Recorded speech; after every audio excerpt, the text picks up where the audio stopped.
আবার আমি একটা চালের বস্তা নিয়ে নিয়েছি, এটাকে কেটেছি, খুলে নিয়ে কেটে নিয়েছি।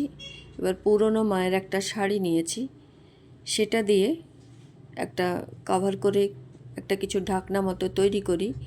এই যে চারদিকটা আমি পিন দিয়ে এঁটে নিয়েছি, সেলাই করার সুবিধে হবে, তাহলে চারদিকটাকে আলপিন দিয়ে দিয়ে আমি এঁটে নিয়েছি। এবার সেলাইটা করব।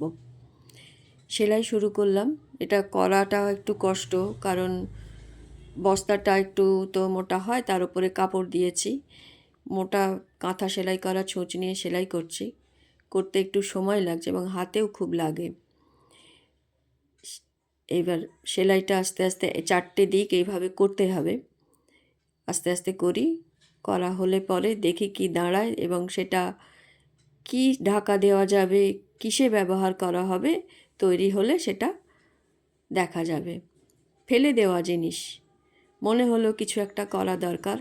এই আইডিয়াটা আমার নিজের নয়, আমি দেখেছি, নিজস্ব আইডিয়া নয়, দেখে পরেই আমি করছি। মনে হলো যে আমি একটা তৈরি করি কিছু, তাহলে আমারও ভালো লাগবে।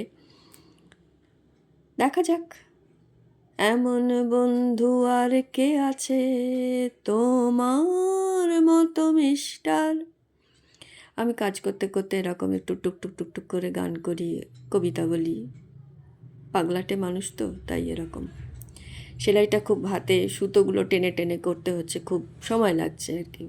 কষ্ট করো, তাড়াতাড়ি হবার নয় এটা।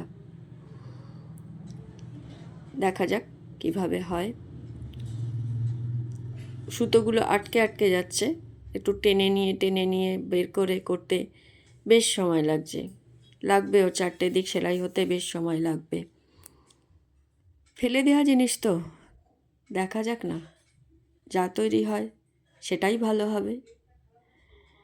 আমার হালকা রঙের শাড়ি, একটা রঙিন একটু ডিপ কালারের হলে ভালো হতো, পেলাম না সেরকম কিছু।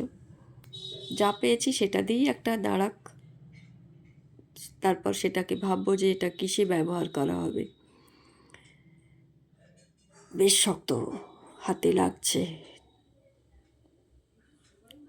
ছুঁচটা মোটা, মাঝে মাঝে ভয়ও করছে যে ছুঁচটা না ভেঙে যায়।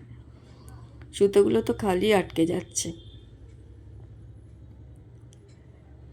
হয়ে গেছে তৈরি, চারটে দিক হলো। এবার ভাবছি, অনেক তো ডেও ঢাকনা বাড়িতে জিনিস থাকে, বাজে বাজে জিনিস। ছোটোখাটো একটা টেবিল আছে আমাদের, দুনিয়ার ওষুধ বিষুধ এসব থাকে, তার ঢাকনা করব। ভালো হবে, মাপটা একদম ঠিকঠাক হয়েছে। কেমন লাগবে?